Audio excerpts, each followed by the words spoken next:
52,000 रुपए। हे भगवान, करम फूटे हैं मेरे। इतना खर्चा। तभी मैं सोचूं, घर में इतनी कंगाली क्यों छाई हुई है।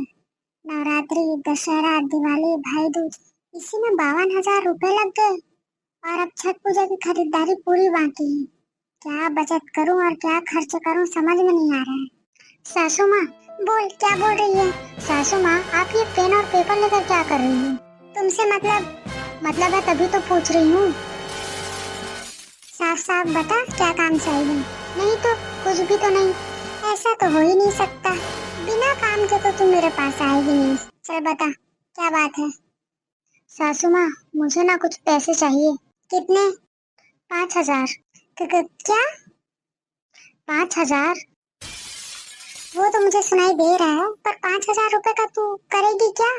छठ पूजा की तैयारी के लिए मुझे चूड़ी और साड़ी लेनी है। 5,000 रुपए की। हाँ।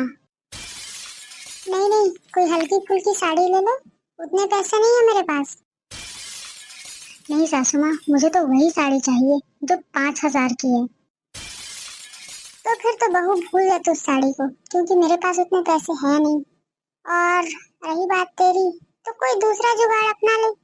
लेकिन सासू माँ। देख बहू, तू बहस बहुत करती है। वैसे भी अभी जो त्योहार गए हैं उसमें बहुत खर्च हो गया है, और हमारे पास अभी उतना पैसा है भी नहीं। तो तू दूसरा जुगाड़ कर ले, हल्की फुल्की सी कोई साड़ी ले ले। अभी हमें छठ की पूरी खरीदारी करनी है। कैसी बात करती हैं आप सासू माँ, हम इतने गरीब भी नहीं हैं। अच्छा खासा पैसा है हमारे पास, और ये भी अच्छा ही कमाते हैं। फिर भी आप इतनी कंजूसी कर रही हैं। देख बहू, अभी त्योहारों में 52,000 रुपए खर्च हो गए हैं। जरा सोच समझ कर खर्च कर। बस 52,000? इतना कम? कम से कम 1 लाख तो होना था ना। देख बहू, पैसे पेड़ पे नहीं लगे होते हैं। मेरा बेटा बहुत मेहनत करके कमाता है। आप मुझे पैसे दे रही हैं या नहीं। 5,000 तो नहीं दे पाऊंगी, पर उससे कम ले लो। ठीक है, फिर आप मुझे 4,999 रुपए दे दो। देख बहू, मैं बेवकूफ नहीं हूँ। ठीक है, मत दो, मैं अपने पति से पैसे मांग लूंगी। खबरदार, अगर तूने मेरे बेटे से पैसे मांगे तो। आप पैसे दोगे नहीं, ना उनसे लेने दोगे, मैं करूँ तो करूँ क्या। ऐसा कर, छठ मनाने के लिए तू अपने मायके चली जा। क्यों, मैं क्यों जाऊँ अपने मायके। तो अपने मायके ही जा, और हाँ, वही जाकर अपनी मुंह मांगी और महंगी जरूरत का सामान खरीद कर ला। जब मेरे ससुराल में छठ होता है तो मैं अपने मायके क्यों जाऊँ। अगर यहाँ नहीं होता तो मैं अपने मायके चली जाती। और एक बात सासू माँ, मेरी मुंह मांगी चीजें और जरूरतें पूरी करने के लिए मेरे पति हैं।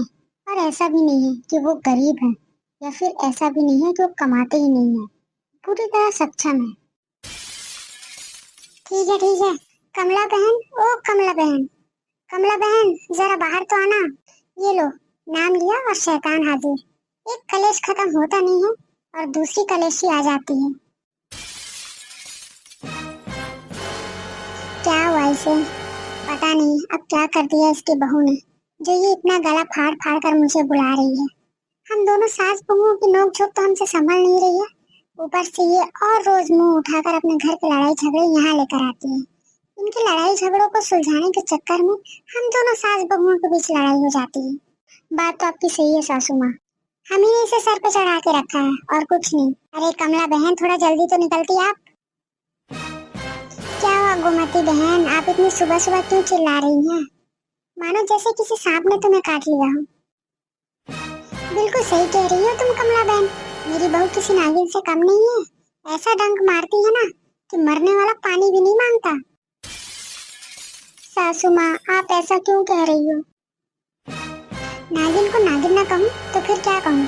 पता नहीं कौन से नाग पंचमी में मैंने दूध पिलाना छोड़ दिया था, जो तू मेरे पल्ले पड़ गई। और नसीब भी देख, मेरा बेटा भी तेरे कब्जे में है।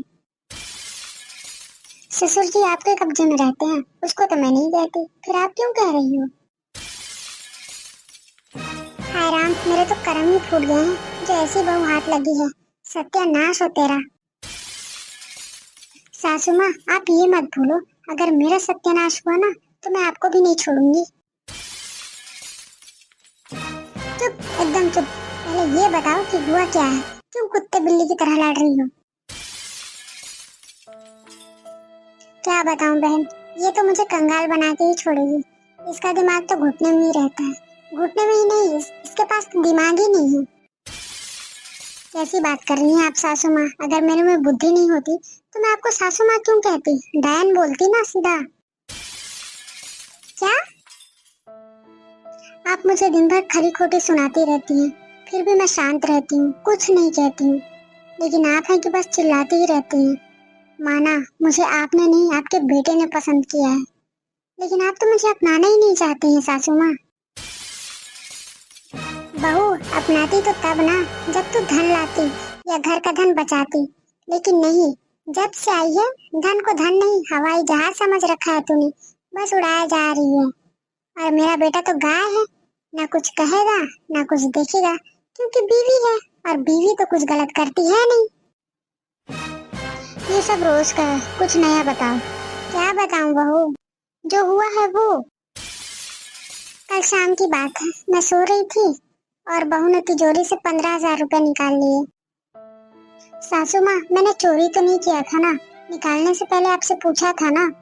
हाँ बहू बिल्कुल, तूने मुझसे पूछ के ही पैसे निकाला था। और आप लोग को पता है उस 15,000 का इसने क्या किया है? 7,000 की साड़ी, 1,500 की चूड़ी, 2,000 का दौरा और 1,000 का सूपा लिया है। जरा ध्यान से देखिए इस साड़ी और इस चूड़ी को। हम इन दोनों को 2,000 में खरीद लाएंगे और ये दौरा और ये सूपा, इसे भी हम 500 में खरीद कर ले आएंगे।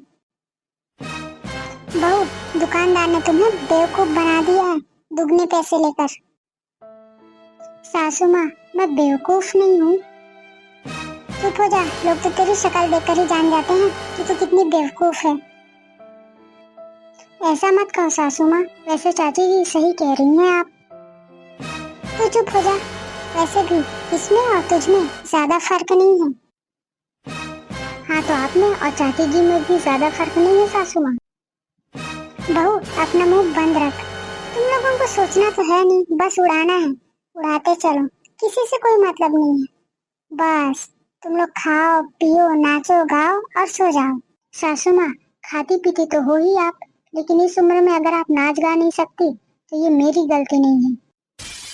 हाँ हाँ, ये तो मेरी गलती है, बिल्कुल। बस बहुत हो गया, घर घर नहीं जंग का मैदान हो गया है।